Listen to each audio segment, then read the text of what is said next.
Hi ladies, my name is CeCe Kyler and I am an engineer in the Automotive division at Southwest Research Institute. A little bit of background about myself: I got my bachelor's degree from UTSA in mechanical engineering, and I'll be going back pretty soon to UT Austin for my master's degree in mechanical engineering, which I'm very excited about. And today I'm going to share with you a little bit about my work and what I do and show you some of the things that I do often.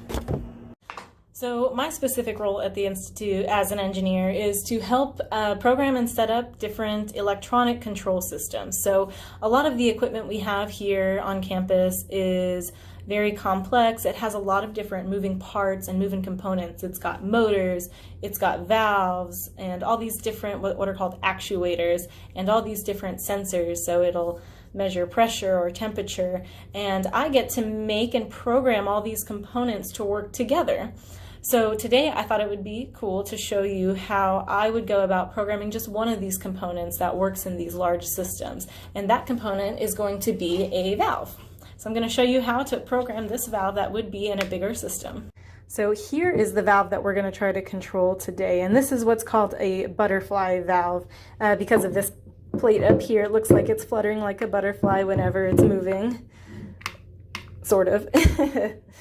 And you can see it rotates around, and it either lets air through or it closes it off. So it can regulate how much airflow goes through here. And normally we would connect a pipe on this side and a pipe on this side, and then we'll change the angle of this plate in here to restrict or allow flow through it.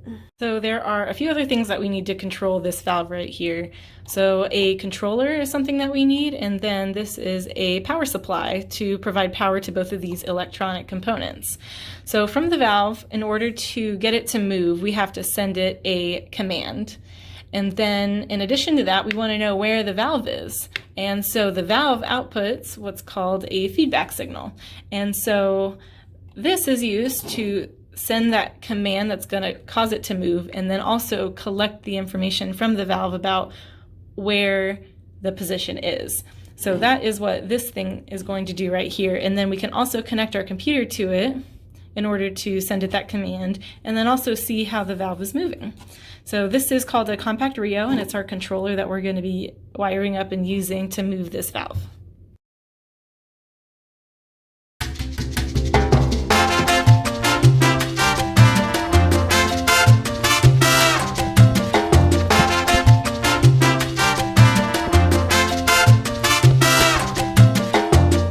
You can see our setup. We have our power supply, we have our compact Rio with these input and output cards, and then we have our valve right here, which opens and closes. And then I have my computer right over here. So now I'm going to show you how to program the valve to move. So the first thing we need to consider is how we want it to move for our specific application. Do we want it to either be open or closed, so 100% open or 100% closed? Or maybe we want it to have intermediate steps, so it could only be partially open. So for most of the things that I've worked on here at the Institute, usually we want it to go to a certain position that we command.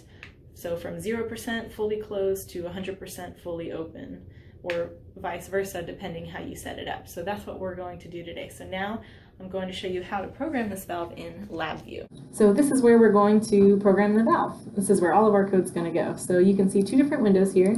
This first window is what's called the user interface, and that's where we're going to put all of our controls and our indicators, and this is what you're going to interact with whenever you move the valve. And then over here is where all of our logic and behind the scenes stuff goes. So similar to applications on your cell phone, you see all the buttons on the top screen, but you don't actually see any of the code executing behind the scenes. So that's where all of that's going to go.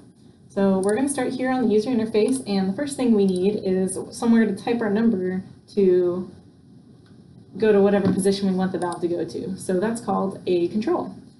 So if I go here, I can add in what's called a control. And this is where we're going to type in our valve set point. So, you know, we might type in 50% here and press enter if we wanted to go to 50% or 100%. And then we also want to see where our current valve position is. So that's called an indicator. So we're going to need one of those. So this is our actual valve position.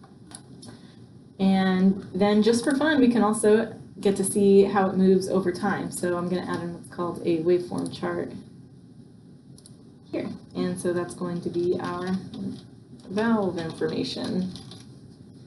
So we'll have our set point plotted over time and our actual position plotted over time. And you can see as I add elements on this user interface, they pop up back here in the background code, and I can do logic in between them.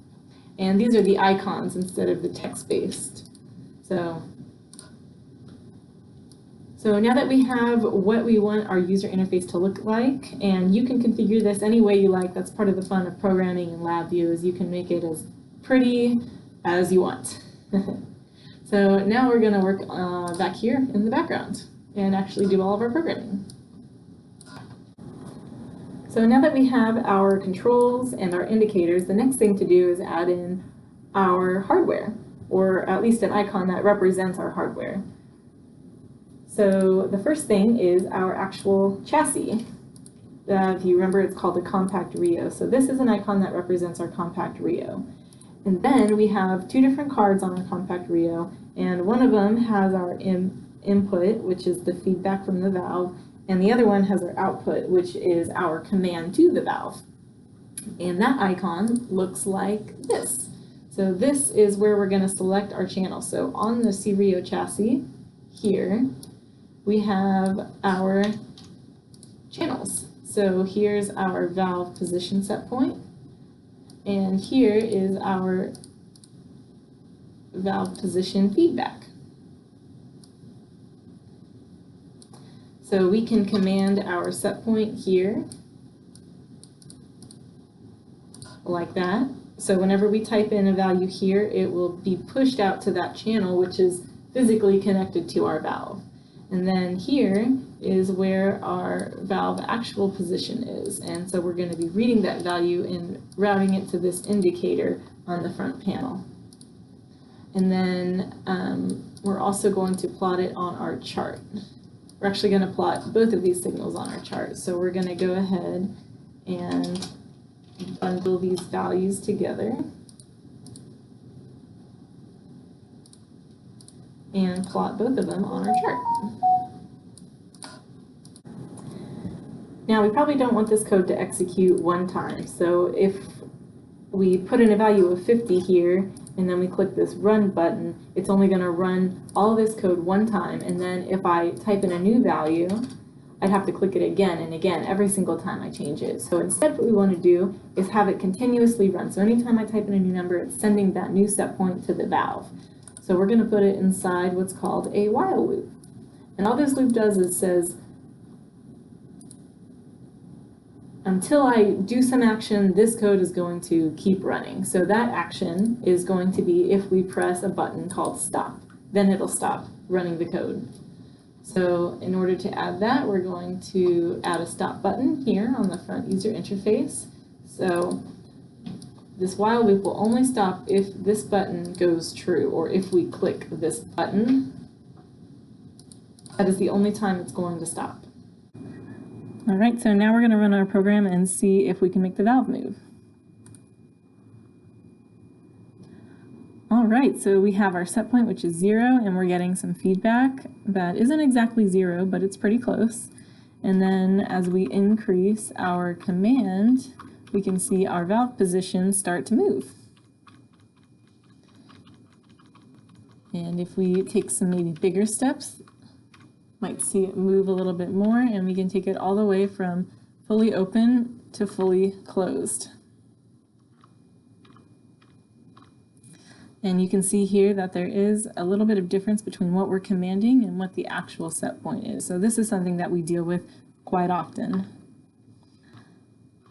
And there are ways to correct the issue, but we're not going to go over that. And so we have successfully been able to move our valve from all the way open to all the way closed. And whenever we're done running our program, we can click the stop, and then we can't command our valve anymore. All right, so I was able to get the valve to move, which doesn't seem very exciting to a lot of other people, but when you consider how much work really goes into it, it's very rewarding whenever it finally does work after a lot of trial and error. So I hope you guys found this video interesting, and thank you so much for watching.